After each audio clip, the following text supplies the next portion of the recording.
Ilulunsad ng Department of Budget and Management ang Project Digital Information for Monitoring and Evaluation of Project DIME ngayong Agosto para sa pagmomonitor sa infrastructure project sa pamagitan ng paggamit ng drone at ng satellite.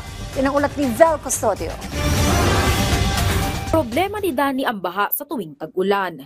At kahit may proyekto para dito, hindi naman ito epektibo. Hiling niya, matutukan sana ito ng gobyerno. Meron dito, pero nagbabaha pa rin. Nagmatagal ng problema yan. Lupa hanggang ngayon. Ganyan talaga ang trabaho, di ba? Paano gagawin mo doon? Saan gumagawa yun? At doon sa nagpapagawa.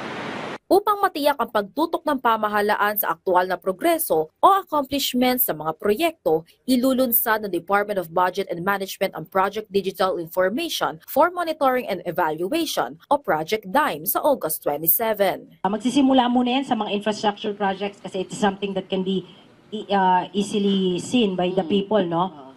So gagamitan po natin ng drone and satellite para makita po nila kung anong nangyayari dun sa mga proyekto. Line by line po. Makikita nyo doon. Katuwang ng DBM ang DICT, DPWH at UP Project NOAA sa naturang programa. Ayon kay Budget Secretary Amanda Pangandaman, maaari ring mag-participate ang publiko sa pag-update ng proyekto. Makikita nyo po yung status ng proyekto, kung magkano at kung kanino po siya na-award. Kung kanino na-award yung proyekto na yon. At ang pinakamaganda po dito, may public participation. Pwede po mag-log in ang ating mga kababayan at mag-comment. Okay. Or mag-upload din ng photo and video. Hindi po totoo, mami, ang nasa satellite nyo. Importante din po kasi paano po malalaman ng gobyerno if may nangyayari kung wala naman pong nagsasabi kung anong mali.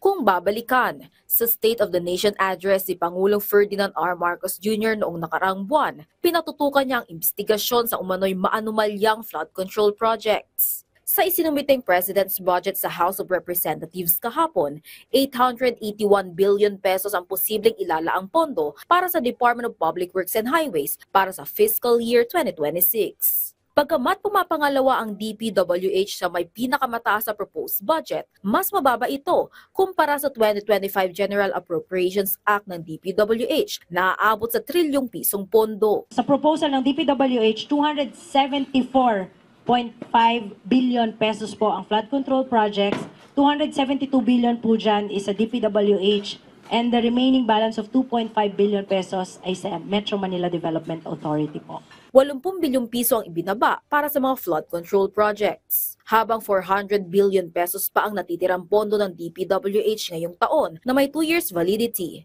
Titiyakin ng pamahalaan na tama ang pinaglalaanan ng budget. Samantala, magsasagawa ng agency performance review sa August 20 para masubaybayan ang mga programa at proyekto ng mga ahensya ng pamahalaan at kung aktual ba itong nararamdaman ng masa o nasa tamang kalidad ba ang mga proyektong ginagawa. Vel Custodio para sa Pambansang TV sa Bagong Pilipinas.